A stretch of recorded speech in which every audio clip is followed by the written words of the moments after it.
But on election night, Najib called you, Yes, he did call.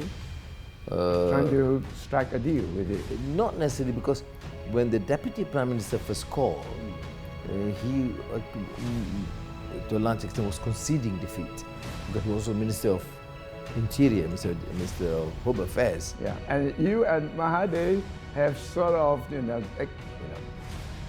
they underline that old saying. Is that still true?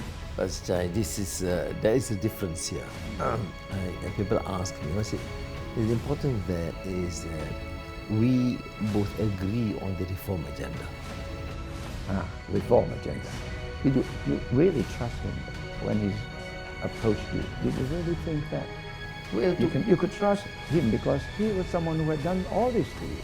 yes. You were not a saint. You can just say, I forgive everyone. I don't remember anything bad at all. Certainly But you were I'm- just a human being. Yes, I was angry. Yes. It was painful. Yes. It was difficult decision for me, for Aziza, with the family. Yeah. It took time. So you are now ready to take up the premiership. Well, I've been waiting for 20 years, so it doesn't make a difference if I can wait a bit longer. But the point is, the government has just been there for 4 months. Yeah. And I think to be fair, let the transition be smooth. วันชาติมาเลเซียครับ และนี่คือธงชาติของมาเลเซียกับคนมาเลเซียวันนี้ที่มีความภาคภูมิใจเหลือเกินว่านี่เป็นรุ่งอรุณของประเทศเขาหลังจากผลการเลือกตั้ง 9 พฤษภาคมนำมาสู่ความเปลี่ยนแปลงครั้งยิ่งใหญ่ที่โค่นกลุ่มอำนาจเก่าที่ยึดครองประเทศมาถึง 61 ปี วันนี้ผมมากัวลาลัมเปอร์อีกครั้งหนึ่งตรงกับวันชาติเมื่อ 1957 61 ปีก่อนวันที่คนมาเลเซียได้เอกราชจากอังกฤษหลังจากที่อังกฤษปกครองประเทศในแถบนี้มา131 ปีครับและนี่คือสีหน้าของความยินดีของคนมาเลเซียวันนี้ Thank you very much. Yes, thank you. Thank you. Yeah, from Thailand. You know Thai people. Thank you.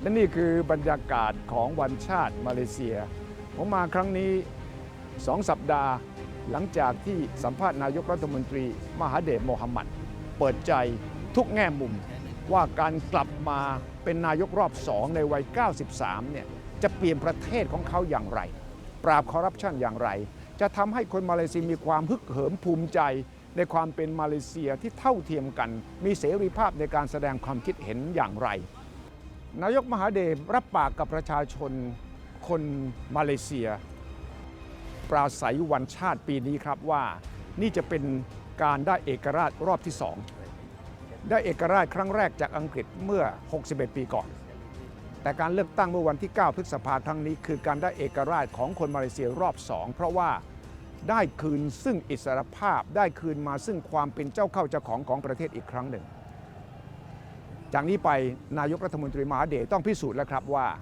จะสามารถทำตามคำมั่นสัญญาได้แค่ไหนอย่างไร ภารกิจครั้งนี้ใหญ่หลวงนักครับ แน่นอนเมื่อผมสัมภาษณ์นายกรัฐมนตรีมหาเดชแล้ว จะไม่สัมภาษณ์คนที่มีความสำคัญไม่แพ้กับมหาเดชในมาเลเซียได้อย่างไร คนนั้นชื่ออันวาอิบราฮิมแมว9 ชีวิตของมาเลเซีย อดีตเคยเป็นรองนายกเคยเป็นรัฐมนตรีคลัง เคยเป็นทายาททางการเมืองของมหาเดชแต่ว่าเมื่อแตกกันมหาเดชจับอันวาติดคุกมาหลายปีครับติดคุก2 รอบด้วย แต่ว่าเมื่อเจอวิกฤตมหาเดชจำเป็นต้องโค่นนาจิบแต่ทำเองคนเดียวไม่สำเร็จครับจำเป็นต้องยื่นมือไปหาอดีตศัตรูเช่นอันวาอิบราฮิมซึ่งยังอยู่ในคุกขณะนั้นนี่ครับเสียงของการแสดงความยินดีวันชาติของชาวมาเลเซียครับเมื่ออันวาจับมือกับมหาเดชด้วยการบอกว่าอดีตต้องลืมไปจำเป็นจะต้องจับมือกับอดีตศัตรูก็ต้องทำเพื่อที่จะสร้างชาติเพื่อที่จะกู้ชาติใหม่ดังนั้นวันนี้การเมืองของมาเลเซียจึงเป็นการเมืองที่มีสีสันที่มีบทเรียนที่มีความเจ็บปวดที่มีความยินดีผสมผสานกันอย่างน่าตื่นตาตื่นใจมากเมื่อผมสัมภาษณ์มหาเดช ก็จะต้องสัมภาษณ์อันวาอิบราฮิมครับ วันนี้ผมมาอยู่ที่จัตุรัสเมอร์เดกาจัตุรัสแห่งเอกราชกำลังจะมุ่งไปสู่จุดที่อันวาอิบราฮิมกำลังปักหลักทำหน้าที่โดยไม่มีตำแหน่งในรัฐบาล อันวาจะมองอนาคตตัวเองอย่างไร จริงหรือการเมืองไม่มีมิตรไม่มีศัตรูถาวร แล้วถ้ามหาเดชเบี้ยวล่ะ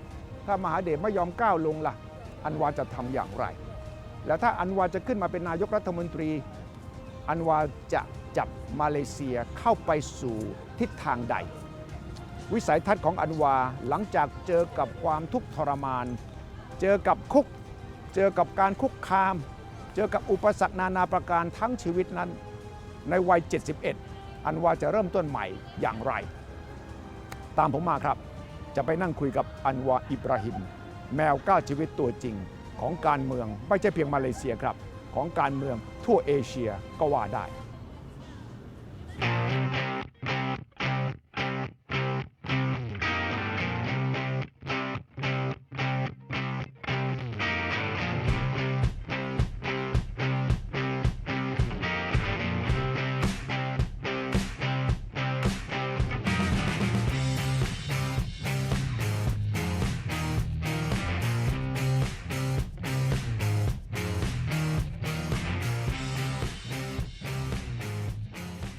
บ้านหลังนี้ครับเป็นที่อยู่ของคนที่กำลังจะเป็นนายกรัฐมนตรีของมาเลเซีย ถ้าข้อตกลงระหว่างนายกรัฐมนตรีมหาเดช โมฮัมหมัดกับคนที่ชื่ออันวาอิบราฮิมเป็นไปตามสัจวาจาผมสัมภาษณ์นายกรัฐมนตรีมหาเดชแล้วครับแน่นอนจะให้ครบสมบูรณ์ต้องมาสัมภาษณ์อีกท่านหนึ่งครับที่เป็นตัวละครเอกของการเมืองมาเลเซียขณะนี้นั่นก็คืออันวาอิบราฮิมแมว9ชีวิตของการเมืองมาเลเซียนัดกันที่นี่ครับฉะนั้นคืนนี้ต้องติดตามสัมภาษณ์พิเศษสุดๆอันวาอิบราฮิมที่นี่ครับ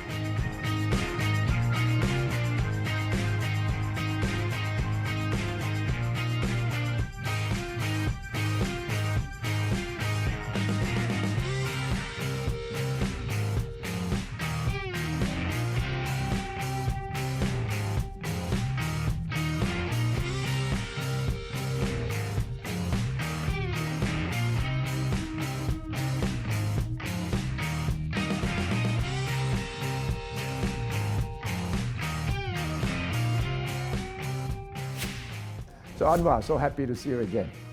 Thank you. I mean, it's a pleasure. It's been some time. Yes, sometime. I've been following your activities, praying for you, and talking about you to the Thai audience about how, I got to know you and the interviews I had with you, and the incredible happened, right? Yeah. May the 9th. Now you are the free man now. You Yeah. are a free man. At last, free in the real sense, because even those days when I was released from prison, I was technically, touch and go. One leg was still in prison. Yeah. But now it's a free man, and we just celebrated our Merdeka. Can you imagine me and Mahathir on Yeah. stage? Yeah. Yes. And there are a lot of comments on that. Yeah. So free here means physical freedom. Of course, you're not in prison. Politically, are you free? Yes. I'm free. I have told Mahathir that I don't intend to serve in any position in the cabinet until the right time, which means I can say whatever I like, can move and travel and speak. This is just amazing thing. Yeah, except criticizing the government. Even then, mildly, I do. Yeah, I do. I just said about the arrogance of some of these ministers. Yeah. After holding office, not prepared to listen, to give lectures, like the old habits die hard. So how do they take it? I don't think they like it, but they get used to do. I mean, I was polite. I said, because we support them, but the people are getting to be more critical. Well, you look relaxed, but you won't be relaxed for too long. The big challenge ahead. If Prime Minister Mahathir steps down in 2 years as he promised to do, then you will have a lot of things to do. The expectations are up there. Is that scary? There, of course, democracy has its what do you call adverse sort of problems because the expectations just too high, and people think that all the problems in the world must be solved by the new government. Yeah.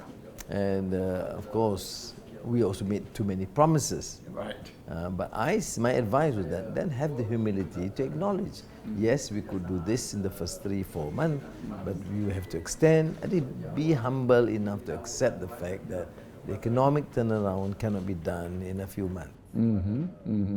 And also the debts piled up by the previous government, corruption. Corruption, people used to say, well, Malaysia is relatively better than Indonesia or Thailand or the Philippines. Once you go probe deeper, it is not better, it's smarter. How can corruption be smarter? Well, I used to compare between the corruption in Indonesia and Malaysia. I say Indonesia were under the Dutch, crude, real battle. They shoot you. The British use gunboat diplomacy. Right. Yes. So that sort of thing influenced us. So we were more sophisticated. In, for example, we say, don't give me in front, put in the account overseas. The Indonesian may just accept it under the file. Right. It's corruption all the same. Right. And under Najib, it was crude, or was it smarter? Yeah, I think under Najib it's amazing because it was both crude and smart. What do you mean by that? Meaning that they did everything. They did everything possible. I mean, and even surprised many of us. I was opposition leader. We exposed a lot of scandals. Yes. But I could not imagine that the filth went to this extent and this deep. You go to every single department, in every single transaction, or tender, or procurement policy, there must be some major commissions, kickbacks, and this is really, and it comes daily. Once you go probe into deeper, then immediately, it comes out. It's really a drain to the country. It becomes almost like a culture, and it requires a real battle. That's why my decision, as I told Mahathir, when it comes to this, you have all the latitude. I'll give you all the support. You don't worry about my position, because I'll give all the support necessary. It's not just Najib and one MDB. That is just tip of the iceberg. Because even the MDB, you actually see the rot in the entire institution. The judiciary, the enforcement agencies, banking community, legal. So you have to really undertake some very serious measures. So it's the vicious triangle, politicians, bureaucrats, business people? Yes. Wow. Otherwise, if they are not complicit to this crime, a scandal as huge as one MDB would not happen. I mean, the economic journals mentioned this as probably the worst scandal involving a government ever. Wow. In terms of the amount of money lost and in terms of the complicity and the amount, the complicity, and the sheer, should say, oblivious. Buy planes as you want, paintings as you want, buy diamonds as you want, and you just don't care. And you have, luxuries you watch. I mean, all these are using government funds. Wow.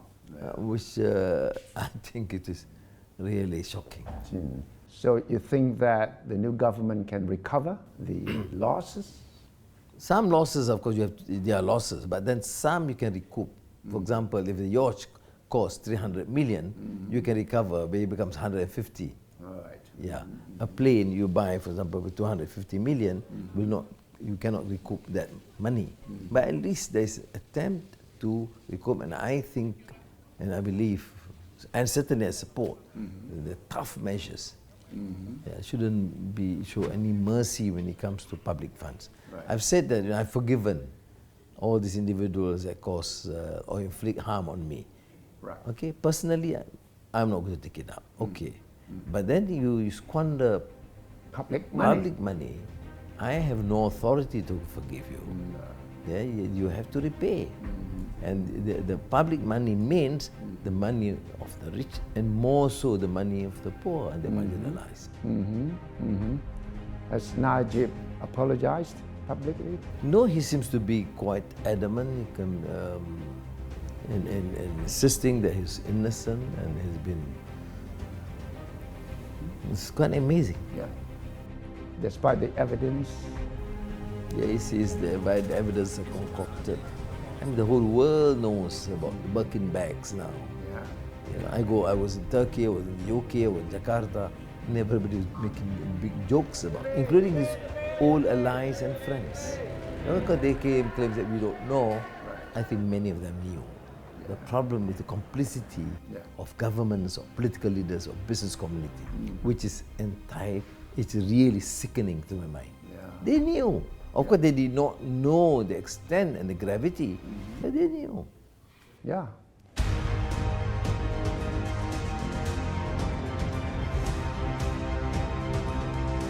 Sejak keadaan sebenarnya pada pasukan yang telah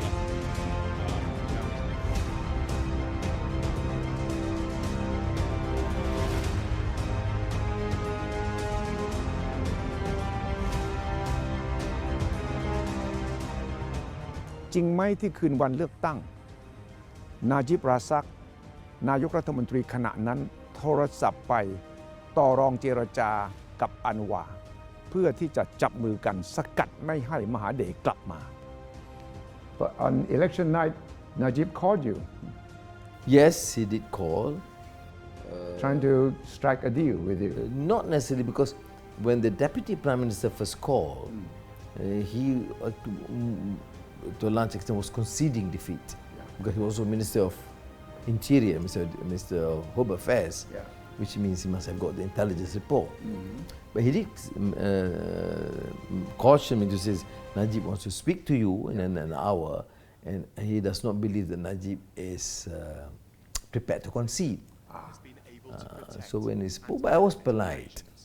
You were polite. I was always Always polite, of course. Amazing. I should not. You should not have been polite. Too polite. Yeah, sometimes, yeah. I should have the killer instinct. Right. As most politicians do. But I don't. So when he spoke to him, and furthermore, I knew he lost. Yeah. So I don't need to be rough and cruel with him. No. So he was saying, well, we have not got the numbers, there were problems on the ground. I said, okay, take your time. Then he went on after a few hours, then by that time it was very clear. He was saying, He called again. Again. And by that time I said, look, Najib, as a friend, see, I still consider him a friend. As a friend. As a friend, I want to advise you to concede defeat. Yeah. So that the transition is smooth. He was going on and on and on, saying this, the possibility of having a sort of arrangement because we are not actually, we're not satisfied with the result of the elections. Yeah. So finally I said, look, I'm still technically in prison. Although I'm still a prisoner. Yes. I didn't say, you damn it, put me into jail. No, I did not. Did I say that? Technically, I'm in prison. Yes. And now, this is going to be your last call to me. After this, you are going to deal with Tun Mahathir. That's even tougher, much tougher. Then he became a bit, a bit quiet for a while. But I said again, my advice, concede now. It's already hours, almost the wee in the morning. And people are restless, see? And people are getting angry, and then for the right reasons. In any democratic transition, once it is clear, you cross the 50% electoral, members of parliament, you concede. Yeah. But here he just refused. No. Until very late in the morning, about 11. Even then, he was a bit combative. Right. Yeah. So that he actually, due to his plain arrogance, invited this sort of backlash. Did he suggest in any way that he could work with you to prevent Mahathir from coming back? No, he did not to the extent because that was clear that time we had this agreement in place. And I was in prison. Technically, I cannot hold office until I run for parliament. He knows that. Yeah. But he thought the most I could do was to influence, Yeah. be able to influence the direction. Yes. And of course, he didn't go because I didn't entertain. I did not give any indication that, you know, we should be able to talk together, work together. I said, "No, we can. I mean, let this transition take place and see what happens later." Yeah. So that's the most I say. So there was no sort of discussion of possible cooperation with him. No, well, he did indicate that, you know, we are prepared, you know, to discuss and negotiate. But I didn't, of course, entertain. I said, look, our mandate is very clear, and we have won with a clear majority. This would come later if you want to, and you have to discuss with Mahathir. Yeah. What did he say when you mentioned Mahathir? Kept quiet, nothing much. He can respond. All right. But I said that, I said very clear that our consensus was to have Mahathir as the Prime Minister.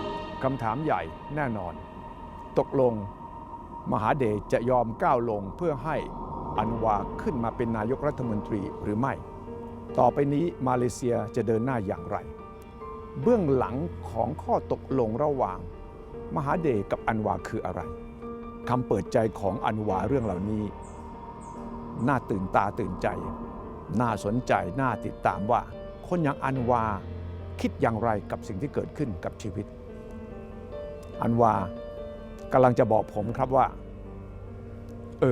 การเมืองมาเลเซียนี่มีเรื่องบ้าๆเยอะนะบ้าอย่างไรติดตามครับทุกคำถามที่อยู่ในใจของผู้ที่ติดตามการเมืองมาเลเซียจะได้รับการยกขึ้นมาเพื่อให้อันวาอิบราฮิมตอบ There were rumors in that first week that there was a third party trying to intervene too, including Turkey or something. Was there any ground to that? No, not really. I think after this was the rumor was because there was slight delay in the swearing in of the Prime Minister. Right. Because technically the king invited Aziza to the palace. Now his explanation to me, when you know from prison I was straight to the palace, Right. which is amazing. Wow, from prison to palace. Palace, yes, nothing in between. In fact, there was they said I'm summoned to the palace. Wow. You see, because that was before the pardon. Yeah. I said, there's no suit, no tie, no songkok, you see. Sure. So we had to rush everything there. They said, summon now. So Right, they now, rush now. everything. And the prison officers, of course, have got to get everything ready. So I went to the palace. And when there he explained, I said, the reason why he offered Aziza, because Aziza commands the support of the majority in terms of members of parliament. Because even Mahathir contested on our party banner. Yeah, it's interesting. You see, this is how the world works. It's This is incredible work. Yeah. So Mahathir was a party member, Yeah, running under the banner of PKR. Yeah, PKR. So naturally, the king said, the person, PKR president, Aziza, he commands. So that's why he invited Aziza. And then Aziza, of course, unlike many politicians, was clearly honest and said, look, Your Highness, I'm very appreciative and grateful, but I am bound by my agreement to support Mahathir as the Prime Minister. So the king said, okay, in that case, I will call for the full meeting tomorrow to make sure that this is also the feeling of the other component parties. So that took another day. Oh no, just not a day, another 12 hours. Yeah. And because people were getting restless, a lot of rumors, Right. and a lot of concerns. Of course, that time, Turkey is a great friend of ours, wanted this to be smooth. They were concerned that there may be some civil rift, and Najib forces may block the deal or whatever. But he did not come to that because the king was a bit fast, called all the party leaders and they said, yes, this was truly the agreement. Then he immediately saw in Mahathir. So in what way was Turkey concerned, or how did Turkey express its concern about possible chaos? At that time, they thought that any delay would then warrant an unrest. Yes. And because of Najib being so entrenched with the security, with the money, so they was inquiring what was happening, anything they could do. We say by then it was quite resolved. So, and you were there in the palace. Yes. What were you doing? What was your role? You know, the king summoned me to the palace to inform me that he is giving me to clean all my records and giving me the full pardon, erasing all criminal records. I see. And he said to me, look, Anwar, I'm doing it not because it is within my power or authority. I'm doing it because I know you are innocent. I went through the chain of evidence, and I want you to remember that this should never happen to our country, ever. And I said, Your Highness, this is serious. What you are saying is your criticism of the prosecution, the judiciary, and the conduct of the judges. Yes. He said yes. Because that night, upon my release, they're planning for a big rally at the field in Kuala Lumpur. Yes. He said, you can repeat that as from me. Wow. So I repeated that. You did that? Yes, I did. And he watched the television live broadcast. Live. Wow. Can you imagine, from a person banned completely to have live broadcast? And then he acknowledged, he said, thank you very much. You represent, because he talked about miscarriage of justice. He looked at the chain of evidence, which is very good. Because, you know, a pardon means, if the king did not say that, it would mean that you're guilty, then you're asking for forgiveness. Sure. But in this case, he said, no, I'm doing it not because of the crime you committed, but because there was no crime, you were innocent. And in fact, there's travesty of justice.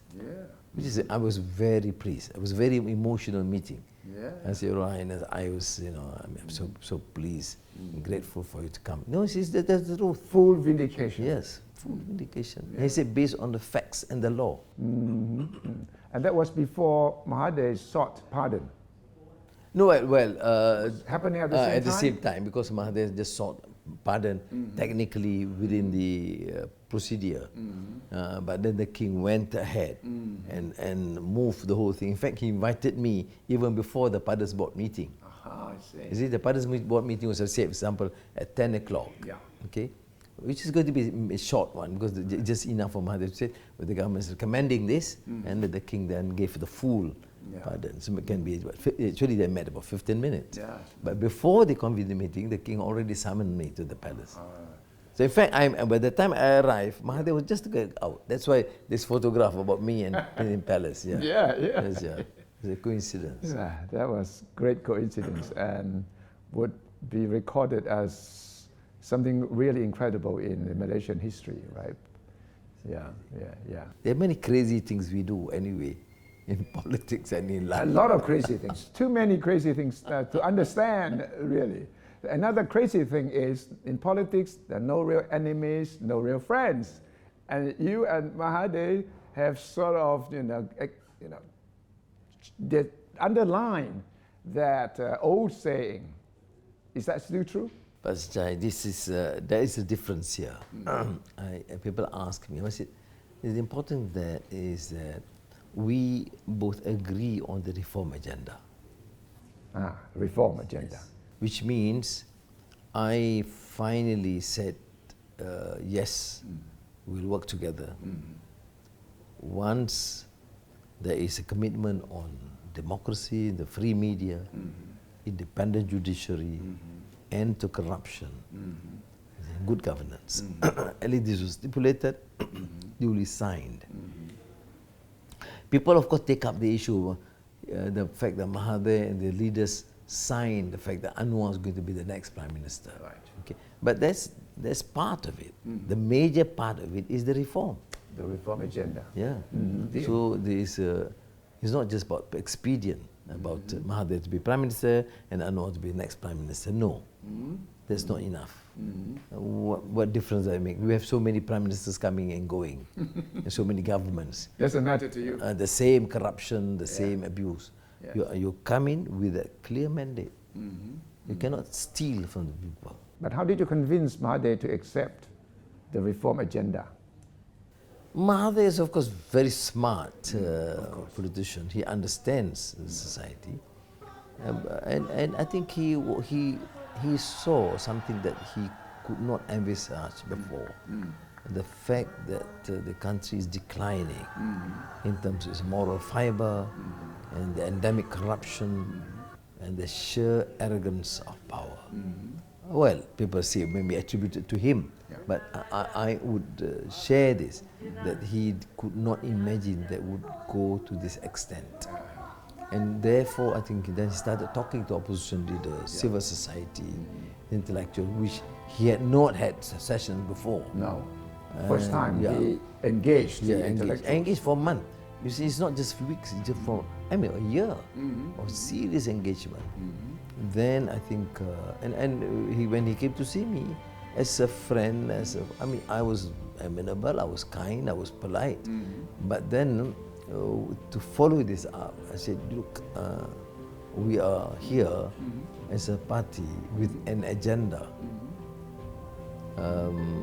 Economic policies, social policies, and this has to be agreed upon. Sure. And he agreed.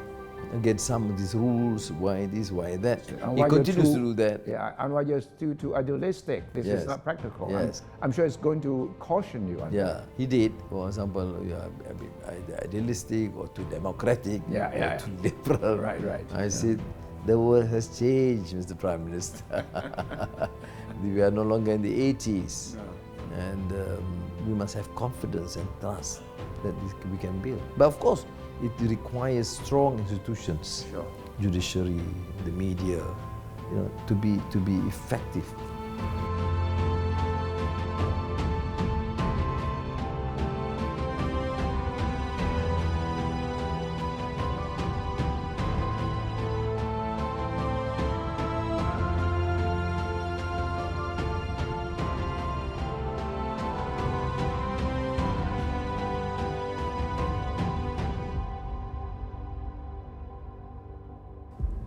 อันวาเชื่อมหาเดชจริงๆหรือเพราะว่าต้องไม่ลืมว่าอดีตอันขมขื่นของอันวามาจากมหาเดชคนนี้ Did you really trust him though when he approached you? Did you really think that Well, you could trust him because he was someone who had done all this to you? yes. You were not a saint. You cannot say, I forgive everyone. I don't remember anything bad No, at all. certainly But you were I'm just a human being. Yes, I was angry. Yes. It was painful. Yes. It was a difficult decision for me, for Aziza, for the family. Yeah. It took time. At a personal level, I'm easy. I can meet people and forget. Yeah. But then I think when it comes to working together, it took a longer time. But then, to his credit, he also worked very hard, meeting people, going down, getting attacked and abused. His security withdrawn. He is openly abused nightly on television. Right. So I think he also took a lot of blows. And I think that also, appeal to many of our supporters. Look, he cannot be acting. He has also suffered in the process. And he was then 92. Yeah. Not many people would want to do that. No. So you sort of gave him the benefit of the doubt when he approached you and said, let's work together. Let's get rid of Najib. Then I become Prime Minister for 2 years, then you follow me. No? Not initially. I wasn't impressed. No? You were not impressed? No, not initially. But then when I saw how hard he worked, and he was how difficult it was for him too. In the first few rallies, every speaker before him would say, I was imprisoned by Mahathir for 1 year, and I was assaulted by his people. So everybody goes, and he had to really swallow a lot of these things. It was very difficult. To the extent that I got a message to say, please stop this and move on. Please start. Because this is too much for the old man to take, right? But he did. I mean, even towards the end, during the campaign, he was there every night. Yeah, campaigning. He was very tough. Tough time, and he survived Yeah, that. he did it. So So I you- think people do give him that credit, and I do. Even now. Yes. Now, of course, I have a good relation with him.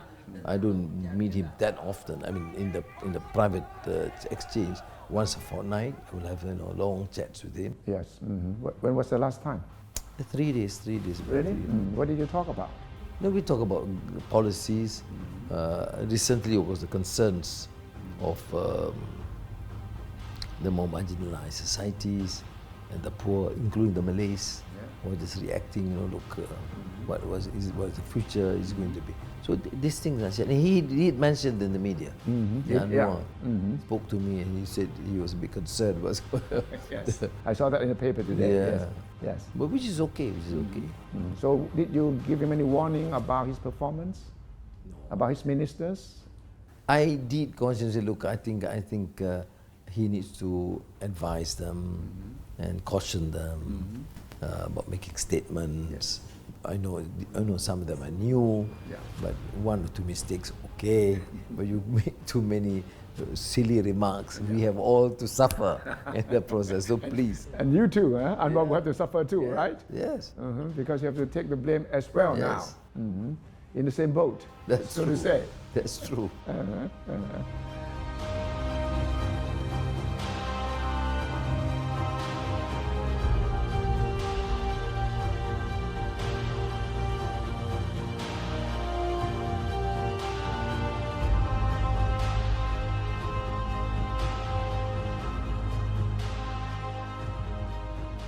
และเขาพร้อมหรือยังที่จะเป็นนายกรัฐมนตรี เขามองประเด็นปัญหาชายแดนภาคใต้ไทยอย่างไร So you are now ready to take up the premiership.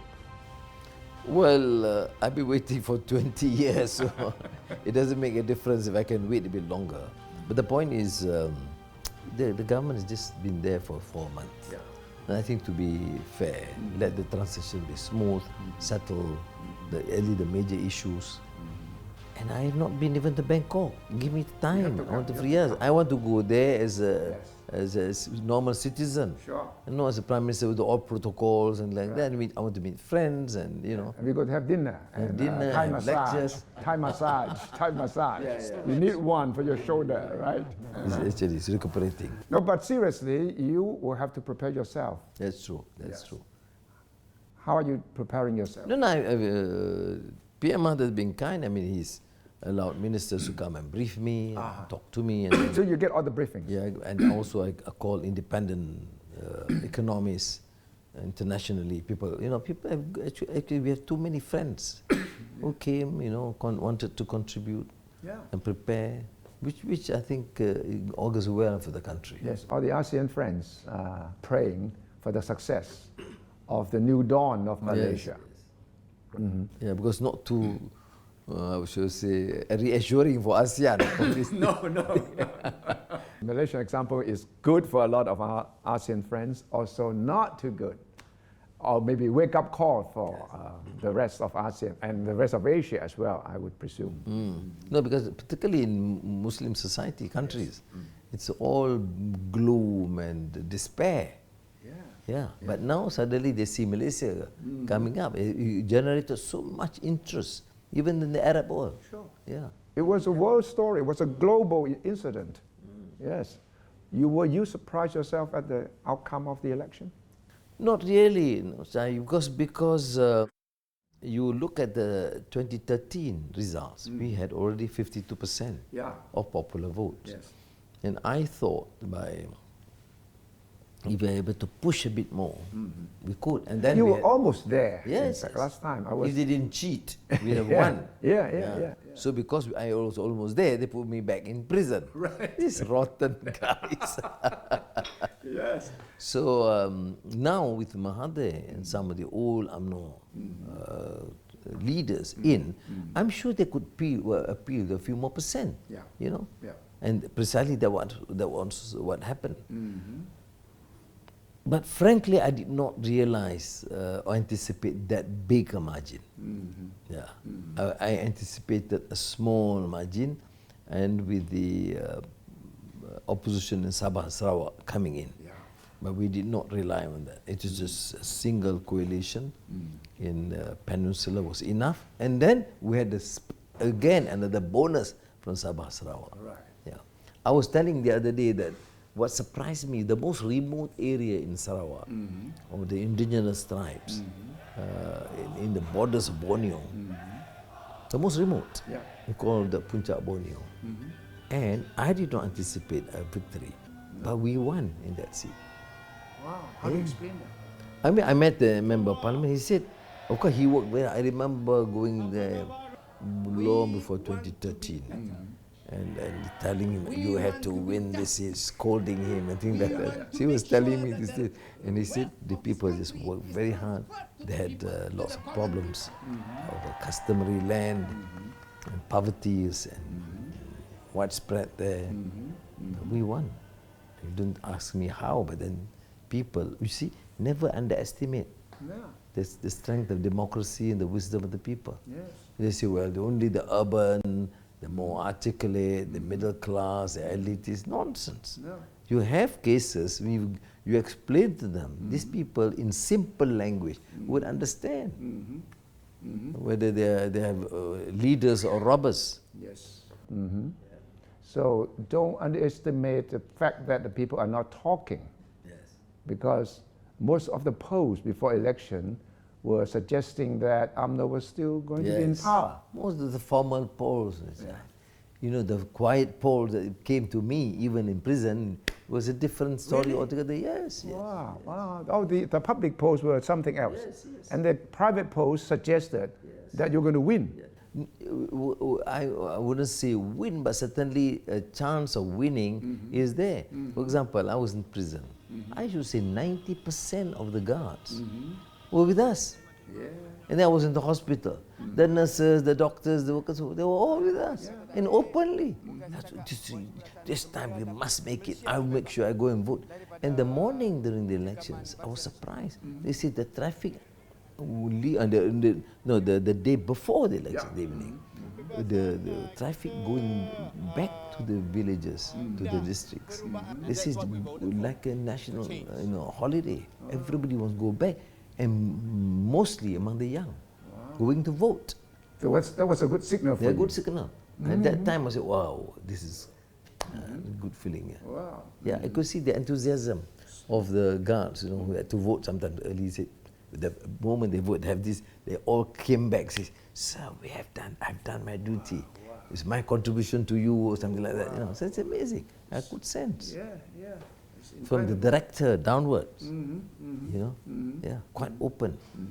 While I was in a taxi, the taxi driver was telling me all the taxi drivers were voting for you. Yeah. Except that he wants me to ask you about Grab taxi. Yeah, I know. He said, when are you going to stop Grab taxi? Yeah. There's a big tussle that I think, they need to negotiate to protect. Yeah. So the government will have to work on it, right? Anyway, back to Mahathir. So you trust that he will keep his promise. In fact, he told me when I interviewed him 2 weeks ago, he said, yes, there's an agreement. I will live up to it.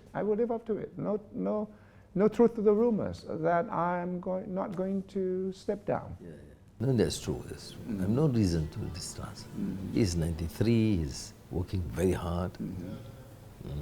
And he appeared. I mean, the morning at 7:45 was there for Merdeka celebration. Right. My goodness, stuff. And this 71 young man, how are you going to handle the premiership? How prepared are you? Physically, mentally, of course, professionally, I think you are ready. But, you've been through a lot, Yes, Up that and- helps. That You've helps, seen huh? the best and the worst. And you must always remember the worst. Yes. Yeah. Yes. You live with the poorest, the most marginalized Yeah. in society in prison. You should learn. Right. So I think I told you before, so what do you learn from prison? You learn the meaning of life and humanity and freedom. Humility. Yes. Yeah. Because you're there, Yes. sleeping on the floor. Right. Yeah. On the cement floor. Wow. Was it a solitary confinement? And solitary confinement. Really? Wow. Not to mention the assault on you, the black eye is still there, the story of the black eye. So all that to teach you a lesson. You get a black eye, and if you condone or tolerate any other person with black eye, then you are just a rotten leader. Yeah. You should, this is something you should have a strong passion. How did you enjoy prison? May I ask a stupid question? The only thing I enjoy about prison, the time to read. I read virtually everything I could find. Yeah. History, politics, economics, religion, philosophy, anything. And that helps. Well, initially there were problems, the number of books, etc., etc., but after that they gave up. Right. Well, of course you couldn't watch TV. No TV, no radio, No, you couldn't follow the news. no news. No. But of course you go to, when you get to court, or you meet the lawyers, they update you a bit. But sometimes the prison officers, from time to time will whisper things. to you, because they know that you are interested in what is happening. Yeah, but the younger staff would tell you about latest songs and latest music, latest movies. But you Right. yeah. So I'm no knowledgeable about the latest songs and movies No, from the young people. from the young guys compared to those guys outside. So they were joking with me about the contemporary singers. Yeah. So I said yes, Adele and Sam Smith. And none of people of your generation would even know, heard of. But the younger guys would know, they were all laughing. Right. How many days exactly in total did you spend in prison? Total almost 11 years. 11 years, huh? Your health, how is it? It's fine. I mean, for the shoulder, I'm recuperating because of the titanium. Otherwise, I'm in very good health. That's. So fit to be Prime Minister. There are many sick people who are prime ministers, and that's our problem in this world. Thailand will be the ASEAN chairman again next year. How do you see ASEAN today? And what should Thailand do under the circumstances? You see a new world order emerging? I see a new world order emerging with Donald Trump, with Xi Jinping, and all this. How do you see the world now? And what is your advice to Thailand, being the next chairman of ASEAN? They call it now post-normal times. Post-normal times. Because you can anticipate, you don't follow by the general rules of diplomacy, of understanding. But I think it's a transient. Sanity will be back. Humanity would demand some ethical basis and semblance of justice and order. We can impose. So I think that would be certainly a major development to my mind. But for ASEAN, I think Thailand has got old experience in this. Hopefully they have elections next year. But they have, of course, a strong civil service and the foreign service that understands the intricacies of ASEAN, which will help the government. And we look forward to, of course, better collaboration, because a strong Thai government would be able to help resolve a lot of bilateral issues other than regional issues. Yes. And we're also concerned to make sure that there is absolute peace even in the south. Yes. I think Malaysia should continue to do whatever it can. And For the southern provinces. for the southern provinces. And for the Thai authority, of course, to use development as a major weapon, or at least to get people to have better living standards and employment, better education, and health facilities. And I see a growing, my contact with the Thais, growing number of people in Bangkok who sees this beyond a military solution, which is to me very reassuring.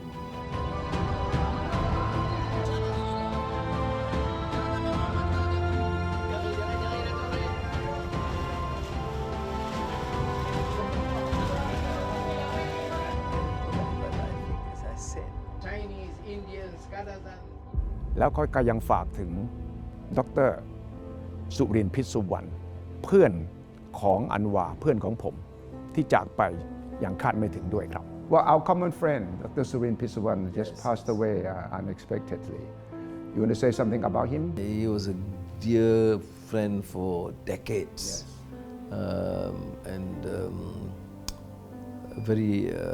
a person very passionate about the welfare of the poor and the principle of justice. A great democrat, and a great intellectual, a public intellectual. Who articulates issues very well. And for me personally, and my family, of course, we are very, very grateful to him too, because he continued concern. He continued to, even in the quiet, when he was not able to speak up, he always make it a point that the justice to me and to be accorded. And we of course, I was of course very devastated when I heard one of my great friends from Thailand. The whole country was shocked. Yes, and I was in prison when I heard the news. Yes. Last question. New dawn of Malaysia. What is the new dawn of Malaysia? What does it look like? And what, in your vision, you want to see Malaysia in the next 3-5 years? After this big shift, after this major change in your country? It must mature as a democracy. It must affect changes in the economic policies that propel the economy, but at the same time deal with the problems of the poor and the masses and the marginalized, which economists tend to ignore. So you talk about inequality, they get excited. After a few months, they forget about it. So to me, if these are major issues that governments must address and rid the country of this arrogance and corruption, which is becoming part and parcel of political game and life. You're ready for that task, that challenge? We, in the sense that we have the team, should be ready. You think they are ready? Well, they must be ready. If you are ready, they should be ready, or they must be ready. They must be ready. Yes. Thank you very much, Anwar. Thank you very much. So nice to see you again. Thank you very much. After so many years. Yes. We keep in touch. Thank you. Thank you.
เมื่อระหว่างทางเป็นมากกว่าจุดพักรถ